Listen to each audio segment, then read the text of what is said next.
Dans les rues brûlantes de Culiacan, au cœur de Sinaloa, là où le pouvoir se pèse en balles et où le silence s'achète au prix du sang, vivait un homme qui croyait défier le ciel lui-même.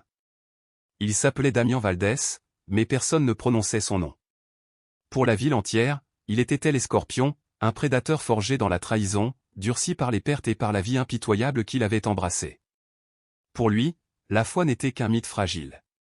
Une anesthésie inventée par les pauvres pour supporter la nuit. La religion?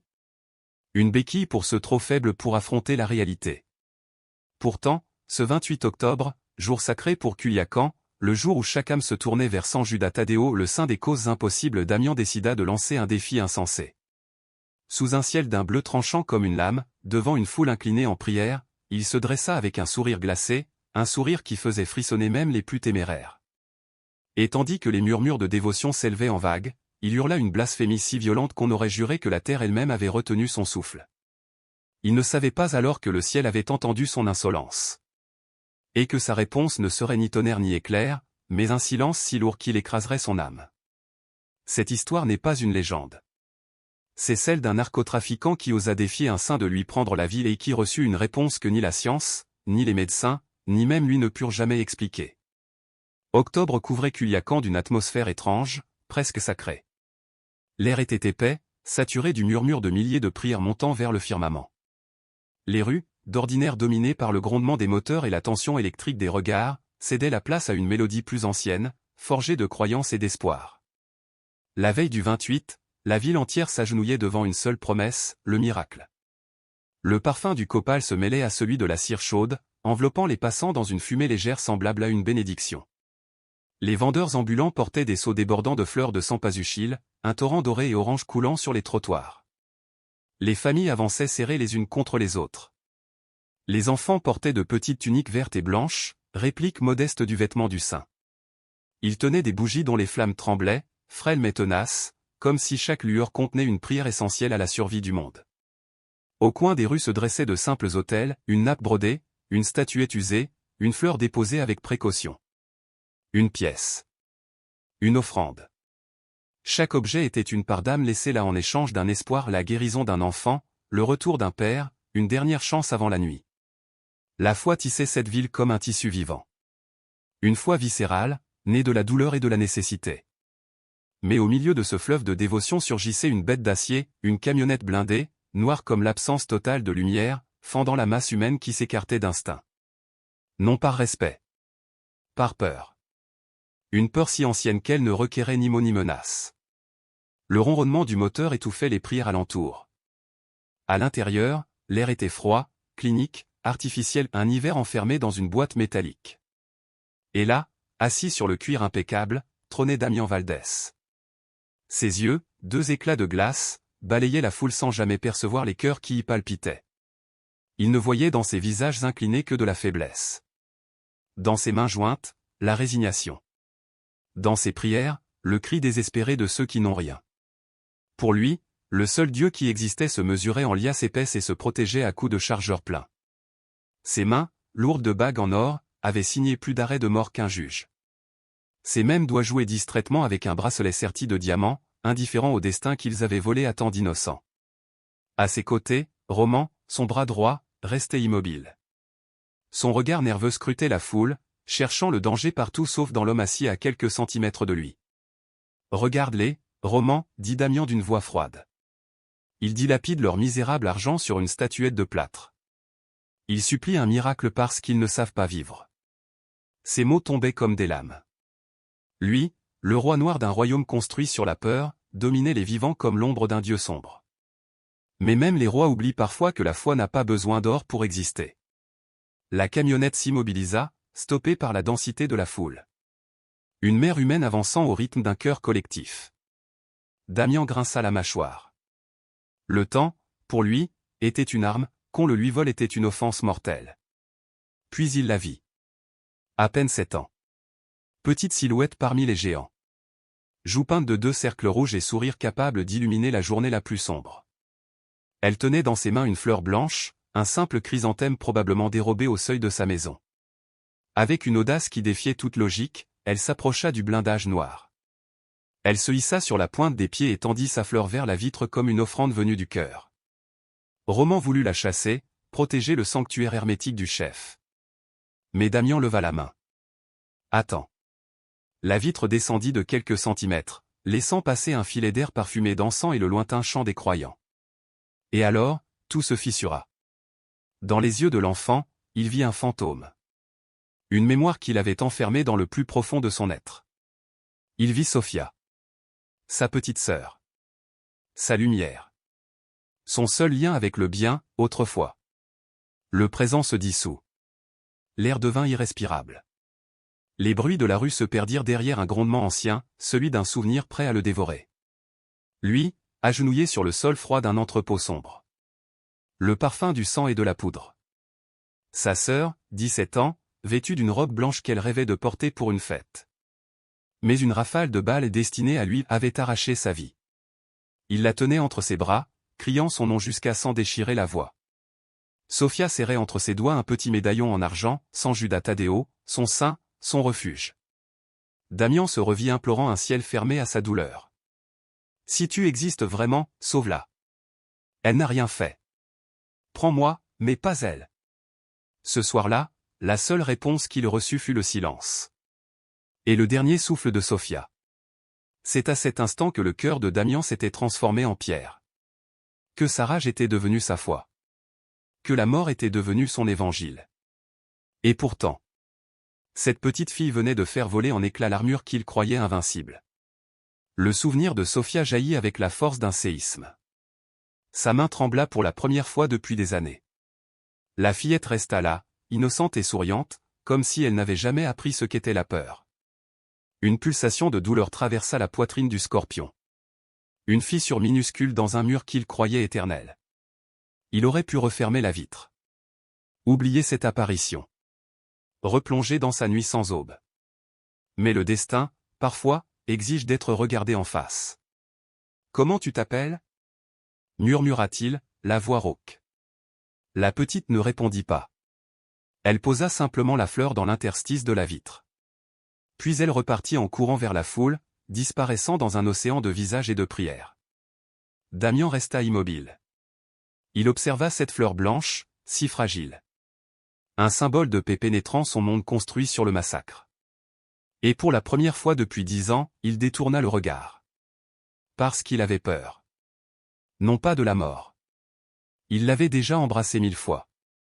Il avait peur de ce que la foi pouvait encore réveiller en lui. La nuit n'était pas encore tombée, mais déjà, une ombre nouvelle s'étalait sur son âme. Une ombre différente. Une ombre qui annonçait qu'un pouvoir plus grand que le sien venait de répondre à son défi. Et que le prix serait terrible. Ce n'était que le début. Car lorsqu'un homme jette une pierre contre le ciel finit toujours par la lui rendre. La mer rugissait cette nuit-là, comme si elle-même participait au supplice. Damian, trempé jusqu'aux os, sentait le sable gluant sous ses genoux tandis qu'il serrait dans ses bras un corps trop léger, trop friot pour seguir perteneciendo à la vida. Sa voix se brisait, écorchée par la terreur et l'amour. Prends-moi, toi la mère, mais laisse-la vivre. Je te donnerai tout ce que tu veux, mais sauve-la. Il suppliait, marchandait avec le désespoir brut d'un homme qui avait déjà tout perdu sauf l'espoir fou que sa sœur respire encore. La seule réponse fut le poids de Sophia de plus en plus léger comme si son âme se retirait peu à peu. Et le froid implacable du médaillon qu'elle portait depuis enfant, maintenant enfoncé contre la paume de Damian, tel un rappel cruel de ce qu'il était en train de perdre. Le dernier mot de Sophia ne fut pas le nom de son frère. Ses lèvres tremblantes murmurèrent une prière brève, un souffle vers le divin, Kudita. Et puis plus rien. Pas une respiration. Pas un miracle. Juste un silence massif, brutal, qui aurait pu écraser le monde entier. Ni le ciel, ni le saint invoqué ne répondirent. C'est dans ce silence que la foi de Damian mourut, en même temps que sa sœur. Lorsque ces hommes arrivèrent enfin, ils ne retrouvèrent pas le même homme. Damian, celui qui riait avec Sophia, celui qui croyait encore aux promesses et aux miracles, gisait mort à ses côtés. Celui qui se releva, titubant mais décidé, n'était plus un frère, ni un croyant, c'était le scorpion d'un homme qui jura de ne plus croire en rien qu'il ne pourrait toucher, voir, ou abattre. Un grondement de klaxon le ramena brusquement au présent. Dans la rue de Culiacan, une petite fille se tenait encore près de sa fenêtre teintée. Son bras maigre, tendue, offrait une fleur fragile, un geste de paix dans un monde qui en manquait cruellement. La fleur tremblait dans l'air chaud, à peine soutenue par ses doigts. Le visage de Damian, figé comme la pierre, ne réagit pas. Pourtant, au fond de ses yeux quelque chose venait de se fissurer. Le mépris glacé avait laissé place à un feu sombre, à une haine concentrée, personnelle, affamée d'un coupable. Il ne prit pas la fleur. Lentement, très lentement, il appuya sur le bouton. Le verre blindé se leva, effaçant la silhouette de la fillette. Le monde de Damian se referma, scellé de nouveau dans son obscurité. Ce refus n'était pas dirigé contre une simple fleur, mais contre tout ce qu'elle représentait, l'espoir, la bonté, la foi. Damian tourna la tête vers son bras droit, Roman. Sa voix, autrefois calme, vibrait maintenant d'une tension électrique, d'une résolution terrible. Avance. Forçons le passage. Conduis-moi à la grande église. Maintenant. Roman ne posa pas de questions. Il avait vu dans les yeux de son patron qu'une frontière invisible venait d'être franchie. Le souvenir n'avait pas attendri Damian Valdés. Il l'avait aiguisé. Transformé en arme. La semence de la tragédie avait été plantée 10 ans plus tôt dans un sol imbibé de sang. Ce jour-là, le regard innocent d'une enfant venait d'y verser l'eau nécessaire pour la faire germer.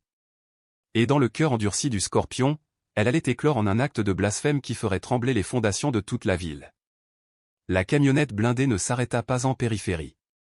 Roman, téméraire, fonça droit vers le centre de la célébration. Le véhicule se fraya un chemin à travers la foule compacte jusqu'au cœur du culte, l'atrium de la paroisse de Notre-Dame de Guadalupe, le sanctuaire des dévots de San Judas à Culiacán. Là, la foi semblait palpable. L'air vibrait, chargé des prières scandées par des milliers de voix unies dans un même espoir.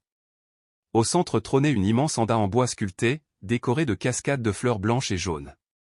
Sur cette estrade s'élevait la statue principale, San Judas, taille quasi humaine, antique, vénérée. Ses yeux de cristal semblaient suivre chaque fidèle avec une tendresse infinie. Des fils d'or descendaient autour de sa taille, et des centaines de petits ex-voto d'argent et d'or pendaient de ses vêtements, jambes, bras, cœur, petite maison. Chacun était une histoire de gratitude, une cause impossible devenue réalité. Un homme fait de remerciements. Puis, un clic sec, la portière de la camionnette s'ouvrit. Un bruit qui résonna comme un coup de feu dans le recueillement. Damian Valdés posa pied sur les fleurs déposées par les fidèles et des pétales pour le saint, écrasés maintenant par le cuir italien impeccable d'un criminel. Sa démarche était d'une lenteur glaciale, méthodique, capable de couper le souffle à quiconque croisait son regard. La foule se figea. Le silence se propagea autour de lui, comme une onde noire.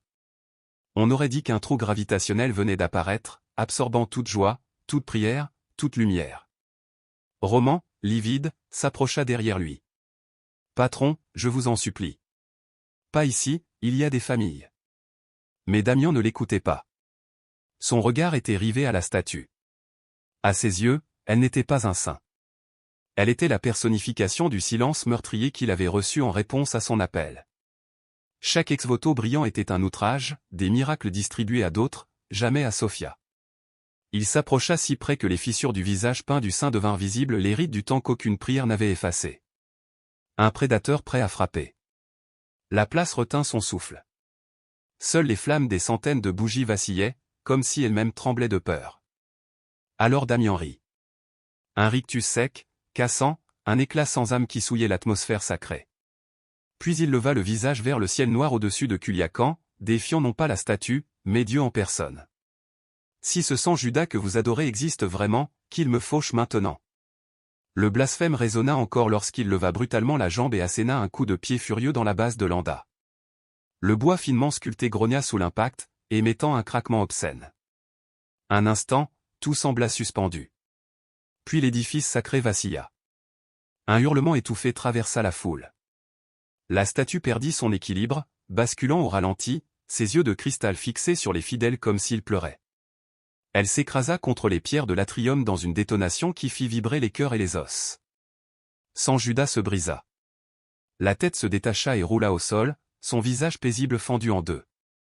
Un bras éclata, le bâton se pulvérisa. Et les miraculeux petits ex-voto se dispersèrent en une pluie métallique, scintillant comme des larmes d'or. Alors, le monde se tut. Un silence d'enterrement. Total. Terrifiant. Les fidèles restèrent figés, pétrifiés. Hommes, femmes, enfants, même horreur dans leurs yeux. Damian, au centre, trônait comme l'incarnation vivante d'un sacrilège. Il s'attendait à ce qu'on crie. Qu'on l'insulte. Qu'on le lynche. Une foule en colère, il savait la dompter, l'écraser, la massacrer. Mais on ne le haïssait pas. On le regardait, avec pitié. Une pitié insondable, presque tendre. Comme si ce titan du crime n'était qu'un enfant perdu. Une vieille femme fut la première à bouger. Une silhouette fragile, visage marqué par une vie de peine et de prière, voilée de noir. Elle ne regarda même pas Damian. Elle se dirigea en silence vers les débris sacrés. Elle s'agenouilla. Ses doigts tremblants effleurèrent la tête brisée du saint. Elle murmura une oraison si douce que seul Dieu pouvait l'entendre. Puis elle commença, lentement, à rassembler les morceaux, comme une mère recollerait le corps déchiré de son enfant. D'autres fidèles la rejoignirent. Sans un mot. Sans un cri. Ils se mirent à réparer ce que la haine venait de briser. Ce silence n'était pas vide. Ce silence accusait. Ce silence priait. Ce silence protégeait ce que Damian n'avait jamais compris. Et c'est dans ce silence, plus puissant que des armes, que le scorpion se sentit vaciller pour la première fois depuis 10 ans. Le ciel, peut-être, venait de répondre. Avec la lenteur d'un rituel oublié, il s'avança vers les restes profanés de l'image sacrée. Chaque pas contournait avec précaution les éclats de plâtre et les échardes de bois qui autrefois avaient formé le saint protecteur du village. Et là, au cœur de cette désolation, il se mit à genoux. Ce geste silencieux fut comme une cloche invisible, personne ne l'entendit, mais tous le ressentirent jusqu'au fond de l'âme. Un homme, un ouvrier aux mains durcies par une vie de travail, le vit s'agenouiller. Sans dire un mot, il ôta son vieux chapeau, le pressa contre sa poitrine et se laissa tomber à genoux à son tour. Puis une jeune mère, serrant son enfant contre elle comme pour le protéger de la tragédie qui venait de s'abattre sur leur foi. Et ainsi, un autre, puis encore un autre. Une marée silencieuse de genoux touchant la pierre froide se propagea comme une onde de choc sacré. Hommes et femmes, jeunes et anciens, tous s'inclinèrent devant les débris éparpillés de leur saint patron. Aucun cri de rage ne se fit entendre. Aucun poing ne se leva vers le ciel. Leur réponse n'était ni la colère, ni le jugement. C'était la prière. Cette prière humble, faite d'espoir et de douleur, devint leur unique résistance. Alors, avec une douceur infinie, ils commencèrent à ramasser les fragments. Ces mêmes mains qui quelques heures plus tôt applaudirent dans la joie, qui lancèrent des fleurs à la statue triomphante, recueillaient maintenant avec une révérence sacrée un doigt brisé de plâtre, un lambeau du manteau vert, un éclat du visage au regard toujours paisible. Chaque morceau était traité comme une relique, comme une preuve tangible de leur foi meurtrie. La poussière blanche qui maculait leurs doigts prenait l'apparence de cendres bénies. Et au milieu de cette vague de murmures et de sanglots étouffés, une voix claire se fraya un chemin. « Maman, pourquoi le Seigneur a-t-il cassé le petit sein ?» C'était un enfant, celui-là même qui tôt le matin avait été vêtu d'une tunique blanche et verte pour célébrer la fête du patron. Il tirait la jupe de sa mère, les yeux brillants d'une incompréhension totale, un regard pur encore incapable de concevoir la haine ou la soif de pouvoir. La mère l'attira contre elle et le serra si fort qu'elle sembla vouloir effacer le monde autour. Ses larmes tombèrent lentement sur les boucles sombres de son fils. Elle caressa sa joue et répondit d'une voix presque inaudible, mais qui se répandit comme un souffle sacré dans toute la place. « Je ne sais pas, mon ange. Il y a des gens dont le cœur souffre tellement. Prions pour lui. » Ces mots « prions pour lui » furent la lame que Damian n'avait pas anticipée. Une lame plus affûtée que n'importe quelle arme, plus puissante que toutes les balles qui avaient fait de lui un seigneur de la peur. En un instant, tout ce qu'il croyait être sa force, la terreur qu'il inspirait, l'autorité violente qu'il imposait s'effondra. On ne le regardait plus comme un monstre invincible, mais comme une âme perdue. Son geste, qu'il pensait implacable, devint aux yeux de tous le cri de détresse d'un homme brisé. Il ne put le supporter. Il tourna les talons et marcha vers son véhicule. Son pas n'avait plus rien du conquérant qui domine une ville. Il était le pas lourd d'un homme battu par une force qu'il ne saurait jamais vaincre, la foi silencieuse et le pardon. La foule s'écarta pour le laisser passer. Mais cette fois, ce n'était plus seulement la peur qui guidait ce mouvement, c'était un besoin de protéger le peu de sacré qui leur restait de sa présence devenue profanatrice. Il monta dans la camionnette, claqua la porte. Le choc résonna contre la carrosserie blindée, mais cela ne suffit pas à couvrir le silence qui, déjà, s'infiltrait dans son âme comme un poison glacé. Roman, son chauffeur, démarra sans lever les yeux. Fixe, crispé, comme s'il craignait que rencontrer le regard de son patron lui transmette ce vide qui désormais le dévorait.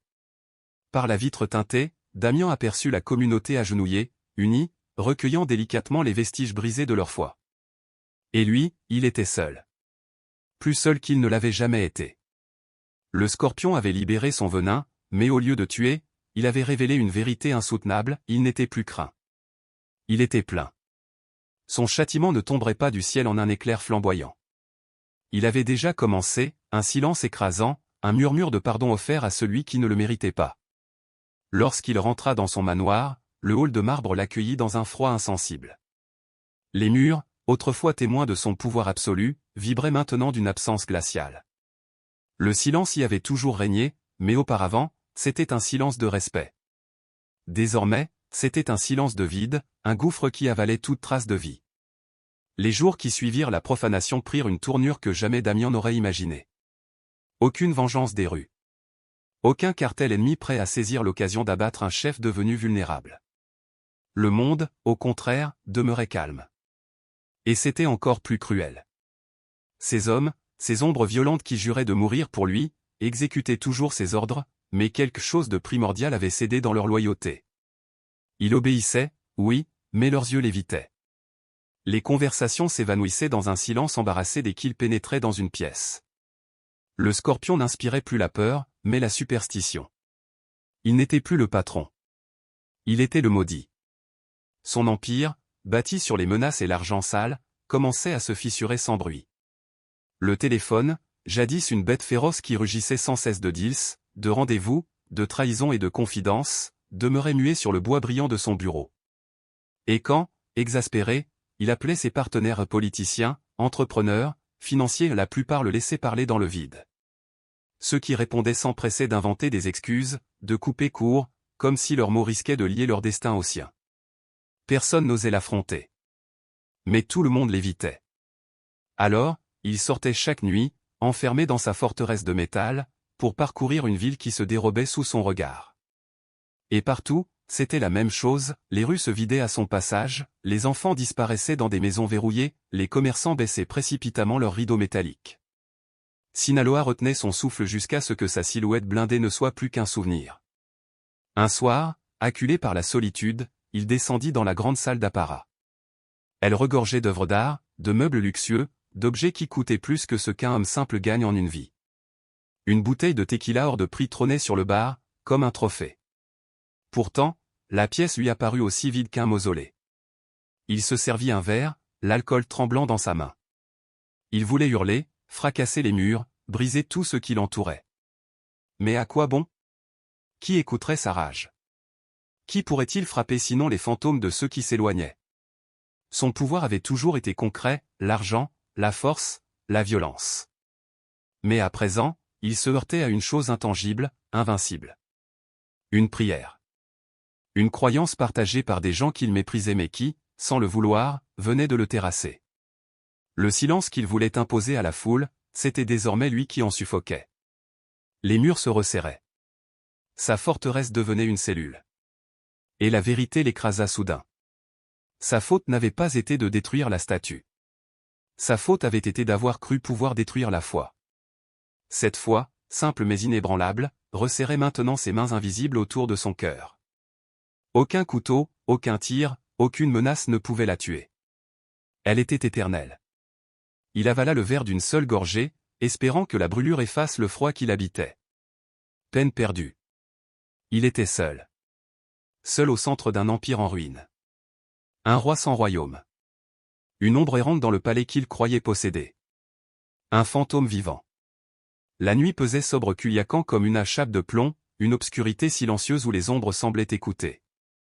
Et dans cette obscurité, l'unique bruit qui survivait était l'écho impitoyable et tourmentant des propres paroles de Damian Valdés, cette blasphémie folle lancée à un saint devant une foule entière, un défi insensé, un défi qui, pour son horreur croissante, semblait avoir reçu une réponse. Les jours devinrent des semaines. Et les semaines un purgatoire. L'homme qui avait tenu une ville entière au creux de sa main n'était plus qu'un captif enfermé dans les murs dorés de sa propre forteresse. Sa vaste demeure, autrefois symbole de puissance, s'était transformée en une prison glaciale. Ces hommes patrouillaient toujours autour, les armes prêtes, le luxe brillait encore sous les lustres, mais rien de tout cela ne pouvait étouffer la seule présence qui ne le quittait jamais, celle de ses pensées. Elle tournait dans sa tête comme un manège démoniaque à rage, confusion, et ce froid mordant, ce mot qu'il refusait même de penser, la peur. Un après-midi brûlant, le soleil tombait sur Culiacan comme une coulée de métal fondu. Mais dans le bureau de Damian, l'air climatisé crachait un froid presque polaire, miroir parfait de son isolement intérieur. Installé dans son fauteuil de cuir italien, son trône moderne, il tentait de tenir encore les rênes d'un empire qui se désagrégeait. Son téléphone, jadis instrument de pouvoir, restait muet. La frustration lui rongeait le ventre à coups de crocs invisibles. Il laissa l'appareil sur le bureau de bois précieux et pressa ses tempes entre ses doigts. Un épuisement étrange l'envahissait, non pas celui du corps, mais celui de l'âme, comme si chaque respiration coûtait trop cher. C'est alors que survint le premier signe. La plume en or massif qu'il tenait à la main, un cadeau d'un politicien acheté il y a longtemps, glissa soudain entre ses doigts. Elle chuta sans un son sur le tapis perçant. Damian la fixa, surpris, cherchant une explication rationnelle, la fatigue, le stress. Pourtant, lorsque son cerveau ordonna à sa main de se baisser pour la ramasser, ses doigts restèrent immobiles. Il sentit une lenteur inhabituelle, une déconnexion comme si son corps avait oublié comment exécuter les ordres. Il voulut se lever. Ou plutôt, il tenta. Ses jambes, ces mêmes jambes qu'il avait guidées à travers des nuits sanglantes et des salles de réunion intimidées par son simple regard, ne répondirent pas. Aucun picotement, aucune crampe. Juste, rien. Du vide. Une absence glacée où avait jadis siégé la force. Son cœur se mit à cogner avec une violence indomptée. Il pressa ses mains contre les accoudoirs, essayant de soulever son corps, de le contraindre à répondre. Il réussit à se redresser à moitié, avant que ses jambes, inertes comme deux colonnes de marbre mort, ne cèdent sous lui. Le sol se rapprocha comme un verdict. La chute fut lente, absurde, humiliante. Lui, le scorpion, le prédateur qui se croyait invincible, tomba tel un pantin désarticulé. Son corps s'écrasa dans un bruit étouffé sur le tapis qu'il avait foulé 1000 fois avec arrogance. Sa joue pressée contre les fibres luxueuses, il découvrit une perspective qu'il n'aurait jamais imaginée, son immense bureau semblait être une montagne, inaccessible, lointaine, ridicule dans sa grandeur. Il tenta d'appeler à l'aide. Il ouvrit la bouche, remplit ses poumons d'air, mais aucun son ne franchit ses lèvres. Sa voix, celle qui avait ordonné des exécutions, signé des marchés, façonné la peur, avait disparu, comme volée. Au-delà de la porte, il entendait les pas de ces hommes, leurs rires étouffés. Ils étaient là, à quelques mètres seulement, mais c'était comme si un abîme infranchissable les séparait. L'impuissance devint un poison brûlant qui se répandait dans chaque coin de son esprit. On le trouva 1 heure plus tard. Et les regards de ces hommes ne reflétaient ni inquiétude ni compassion, mais une terreur superstitieuse. Ils contemplaient l'homme qu'ils appelaient les scorpions, réduit à un tas immobile, confirmé dans sa malédiction. Comme s'il était devenu un objet hanté qu'il fallait manipuler avec précaution, ils le soulevèrent et le transportèrent dans sa chambre. Le lendemain, un défilé de voitures noires et de blouses immaculées traversa les couloirs. Les plus grands spécialistes du pays, convoqués d'urgence dans un jet privé, l'examinèrent sous toutes les machines capables de sonder le mystère du corps humain. IRM. Scanner. Test de réflexe. Et des résultats qui frappèrent la science en plein visage. Le médecin en chef, un neurologue renommé aux cheveux d'argent, étudia les images sous la lumière avant de déclarer d'une voix qui tremblait malgré lui. « Monsieur Valdès, nous ne trouvons rien. Rien du tout. Votre cerveau est intact. Votre colonne impeccable. Vos nerfs, vos muscles, tout fonctionne parfaitement. Il n'existe aucune explication médicale à votre état. C'est comme si votre corps avait oublié comment obéir. » Les mots ricochèrent dans la tête de Damian, chacun comme une sentence. Le pouvoir ne servait à rien. L'argent ne rachetait rien. Les fusils de ces hommes, les millions dans ses comptes, tout cela n'avait plus de valeur. On le laissa là, respirant, vivant, mais annihilé. Damian Valdès, qui avait défié le ciel, se retrouvait désormais allongé, muet, captif d'un corps qui n'était plus qu'une enveloppe hostile. Les jours n'existaient plus, seulement les tours de garde des infirmières et le goutte-à-goutte monotone du sérum. La soie de ses draps, jadis symbole de luxe, ressemblait maintenant à un linceul froid. Dehors, la ville continuait de respirer. Il entendait le bruit lointain d'un moteur, l'aboiement d'un chien. Chacun de ces sons était une gifle, la vie, la liberté, tout ce qu'il avait tenu pour acquis. Et lui, il n'était plus qu'un spectateur désarmé de ce qu'avait été son existence. La nuit était la pire. Dans le noir, la solitude n'était plus une sensation, c'était une créature vorace, qui dévorait son esprit morceau par morceau. Il avait perdu le compte des nuits passées à se demander si l'enfer existait, avant de comprendre qu'il y était déjà entré. Il avait atteint le fond de son gouffre personnel. Fini l'orgueil. Fini la fureur. Ne restait qu'un vide glacial logé dans sa poitrine et la certitude absolue que son défi avait été entendu. Si sans Judas existe, qu'il me prenne la vie. On ne lui avait pas ôté la vie, mais tout ce qui la composait. Sa puissance. Son contrôle. Son mouvement. Sa voix. Et surtout, son arrogance. Il ne restait que sa conscience, pour regarder, lucide, sa propre destruction. Un soir, alors que le désespoir formait une masse suffocante autour de lui, un phénomène étrange vint fissurer l'obscurité. Une odeur. Douce. Persistante. Une fragrance irréelle dans cet espace stérile. La jeune infirmière qui vérifiait ses constantes se figea soudain, fronça les sourcils, eut mal l'air. « Vous sentez ça » demanda-t-elle, par réflexe, certes. Ça sent, les fleurs, comme des nards. Elle regarda autour d'elle, interdite. Aucun vase. Aucune fenêtre ouverte. Rien. Juste ce parfum venu de nulle part. Et dans les yeux figés de Damian, quelque chose se réveilla, une terreur primitive que même les Baals, même la mort n'avait jamais su invoquer. Parce que ce parfum n'était pas seulement une odeur. C'était une réponse. Le système d'air purifié empêchait toute odeur extérieure de filtrer dans la chambre. Pourtant, un parfum commença à expandre l'espace, discret au début, presque un suspiro dans l'atmosphère glacée et clinique. Puis il devint plus présent, plus dense, un arôme suave, propre, presque céleste, comme si un jardin en terreau de fleurs blancs nacarées venait d'éclore dans ce sanctuaire de machines et de silence. Le stérile parfum antiseptique fut chassé, remplacé par une fragrance qui n'appartenait ni à ce monde ni à l'os accessorio froid des soins intensifs. La jeune infirmière fronça les sourcils.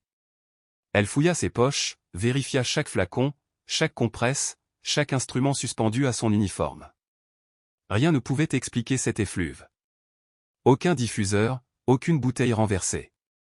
Elle prit une note rapide dans le dossier électronique, mentionnant simplement une anomalie olfactive, un détail étrange parmi tant d'autres, puis quitta la pièce avec un haussement d'épaule. Mais lui, Damian, savait.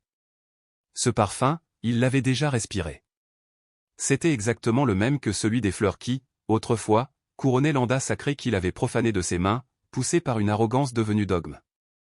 Une mémoire brutale déchira son esprit. Puis il aperçut la lumière. Ce ne fut pas une apparition spectaculaire ni le fantôme d'une vision hallucinée. Rien d'aussi grandiloquent. Ce fut plus doux, plus minuscule, mais infiniment plus perturbant. Dans l'angle le plus obscur de la chambre, cet endroit où la faible lueur du couloir ne parvenait jamais à se poser, un point de lumière commença à vibrer. Un éclat timide, d'un vert émeraude profond, cerclé d'une aura dorée, pulsant lentement comme un cœur calme et ancien. Ce n'était ni une menace, ni un reproche, ni l'œil d'un juge invisible venu observer sa chute. C'était seulement, là. Une présence silencieuse, une sérénité assise dans le chaos de son âme damnée. Un regard bienveillant posé sur un homme qui ne savait plus demander pardon. Et dans cette lumière, une sensation qu'il croyait morte se fraya un chemin, la paix. Une paix injustifiée. Une paix insolente. Une paix qui le frappait à l'endroit où toute émotion avait été longtemps incinérée. Sa respiration changea. Ses yeux se fixèrent sur ce scintillement vivant. Et soudain, il ressentit quelque chose d'infime sur la pulpe de son doigt index droit. Comme un frisson électrique, un souffle intérieur qui réveillait un territoire abandonné de son corps. Une illusion, pensa-t-il d'abord. Une erreur de son cerveau épuisé. Mais le picotement persista, s'intensifiant à peine, juste assez pour allumer une lueur de folie. Ou d'espoir. Une étincelle minuscule de vie dans le désert où son corps gisait en ruine. Une promesse impossible. Alors il concentra toute sa volonté. Lui, l'homme qui avait autrefois commandé des foules et des fortunes d'un seul geste, concentra son univers entier dans ce seul centimètre de peau. Plus rien n'existait, ni son passé, ni ses péchés, ni son nom, seulement l'ordre intérieur qu'il se hurlait avec la rage d'un condamné. Bouge. Il poussa, luttant avec une force mentale qu'il ignorait posséder. Une force que ni la guerre, ni le crime, ni la perte n'avaient jamais exigée de lui. Un combat titanesque pour une victoire invisible. Et alors, cela se produisit. Le doigt bougea. Presque rien. Un léger spasme contre la douceur de la couverture. Une vibration secrète.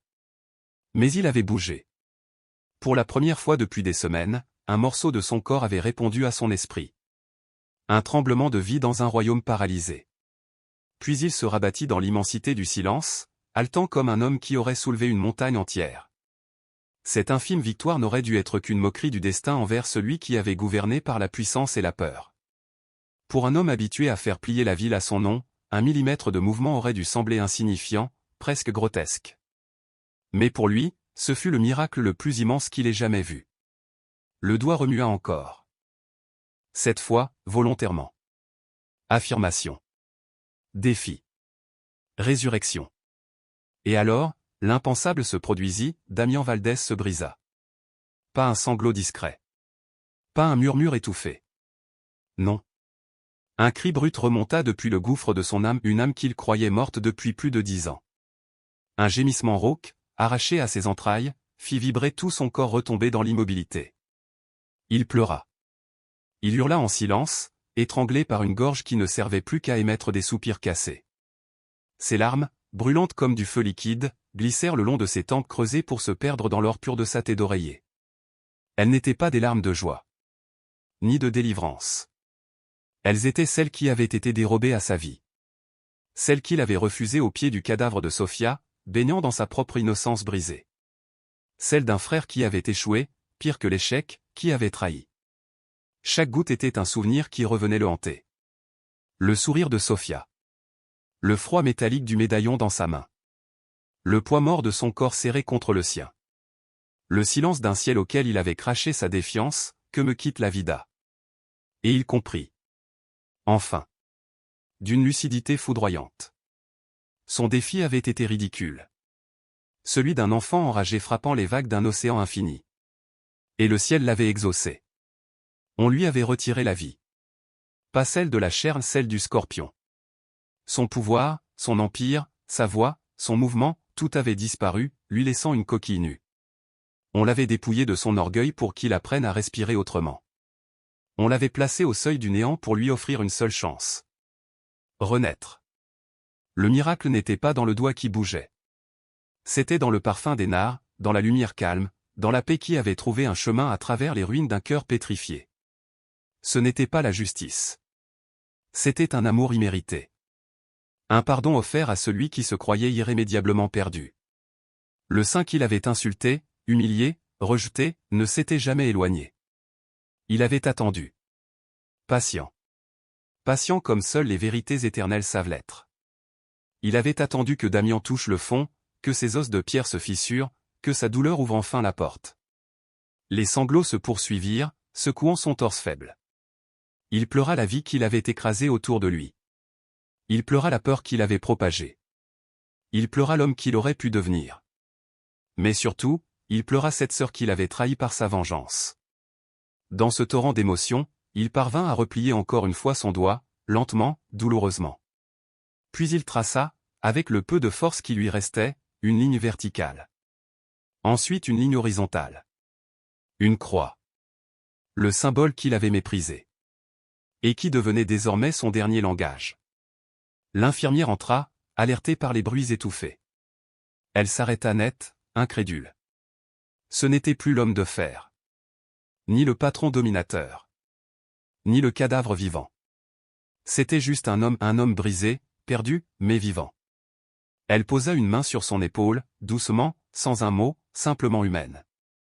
Ce fut le premier geste d'affection authentique qu'il recevait depuis plus d'une décennie. Sous cette main anonyme, quelque chose en lui commença à se réparer. Lentement. Fiévreusement. Sa guérison n'eut rien d'un miracle instantané. Ce fut un apprentissage humiliant, ardu, tant physique que spirituel. Chaque mouvement était une bataille. Chaque jour, une montagne. Son corps résistait, prisonnier d'habitude né de la paralysie. Il dut réapprendre la parole, la motricité, la discipline du souffle. Ses premiers mots furent des chuchotements brisés, les premiers pas d'un enfant dans le corps fracturé d'un adulte. Il congédia les médecins prestigieux et les infirmières indifférentes. Son fidèle Roman dénicha un vieux kinésithérapeute d'un quartier modeste. Un homme aux mains expertes et au cœur inébranlable. Ce thérapeute ne soignait pas seulement les muscles, il parlait de pardon, de rédemption, de routes nouvelles qui s'ouvrent lorsque l'on croit que toutes se referment. Et pendant que les jours glissaient, Damien ordonna la liquidation de tout ce qui avait fait de lui une légende criminelle. Depuis sa chambre, puis depuis son fauteuil roulant, il vendit propriétés, terrains, voitures, entreprises. La fortune, jadis bâtie sur la peur et le sang, fut transférée vers des comptes anonymes. Destinés à un plan qu'il gardait secret, mais qui avait le goût d'un acte de réparation. Ce n'était que le début de son chemin. Mais pour la première fois depuis qu'il avait défié le ciel, Damien ne marchait plus seul. Car dans son cœur, une petite lumière verte continuait à pulser douce, patiente, éternelle. Dans un mundo où el pode abbia sido su unica brujula, Damien Valdés creio alguna vez que nada ni nadie podría derribarlo. Durant anno, su nombre el escorpion fut suffisante para helar la sangre de cualquiera en Culiacán. Pero el destino, que conos camino más profundo que el orgullo humano, se encargó de desmantelar sur eno, no con balani explosion, sino con un golpe infinitamente más devastador, la perdida de sentido y la queda de su propio imperio. Sus ombre, aquello que durant anno elo habían servido con obediencia ciega, elo abandonaron cuando comprendiront que el escorpion estaba entregando pieza por pieza elo que había construido con violencia y miedo. No se rebelaron ni huiront en medio del caos. Se marcharon con el silencio de quien entienden que sur ellano erre. Solo un hombre quedó a su lado, Roman. Una lealtad inexplicable elo mantenía unido a ese fait que ya no inspiraba terror, sino un sufrimiento que nadie alcanzaba a comprender. Passo un anno entero. Un anneau de reconstruction intérieure, de culpa que mordian el alma, de noche sin sueno y dia sin rimbaud. Y en el calendario volvió a lugar el 28 de octubre, fecha en la que Culiacán se viste de devoción para honrar a su santo patrono, San Judas Tadeo. Esta ave, sin embargo, había algo distinto en el air. Quasi en secreto, circulaba una historia susurrada, la leyenda moderna de un narco que desafió al cielo, y fut derrotado por él. La plaza frente a la parroquia rebosaba de fiel masque nunca. Una nueva imagen del santo, depositada sobre una onda donada en completo anonimato, se elvaba majestuosa. Varia persona murmuraban que esa figura tenía algo especial, una mirada más humana, más dulce, como si quien la habían pintado hubieran derramado sobre su ojo una compasión que no tenía la estatua anterior. Mientras la muchedumbre cantaba y rezaba, un viejo automóvil, discreto y con la pintura desgastada por los años, se detuvo a cierta distancia de la iglesia.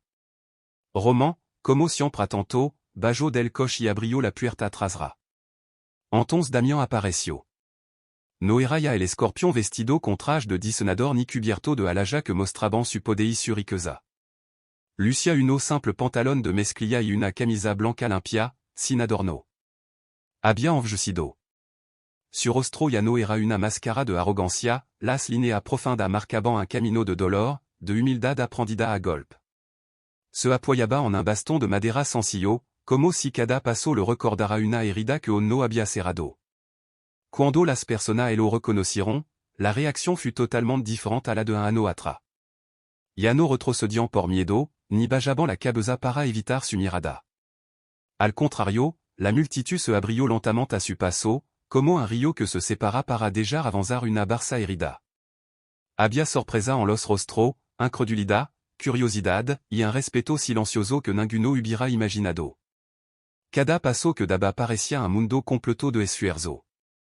Cojaba visiblemente, y el bastón se hundía en la tierra con un sonido duro, casi acompañado del eco de su propio arrepentimiento. Avanzaba despacio, como un peregrino que sube una montana con el corazón en las manos. Su ojo no se levantaban del suelo, seguían un camino conocido, la misma ruta donde un anno atrás había cometido su gesto más sacrílego. Cuando llegó frente a la imagen de San Judas Tadeo, el murmullo del pueblo se extinguió como una vela al viento. Reinó un silencio absoluto, lleno de expectativa y alma contenida. Damien levantó la vista. Y encontró los ojos del santo. En ese instant, solto su baston. La madera golpeo el suelo con un sonido seco que pareció atravesar los corazón presente. Con una lentitud que dolia y a la ve con una fuerza inmensa, se dejó caer sobre su rodilla. Apoyó la frente contra la piedra fría, justo en el mismo lugar donde la cabeza de la antigua estatua se había estrellado cuando él la destruyó en todo. Y entonces loro. Pero no fut un lento ruidoso ni desesperado como el que había derramado en la oscuridad de su mansión.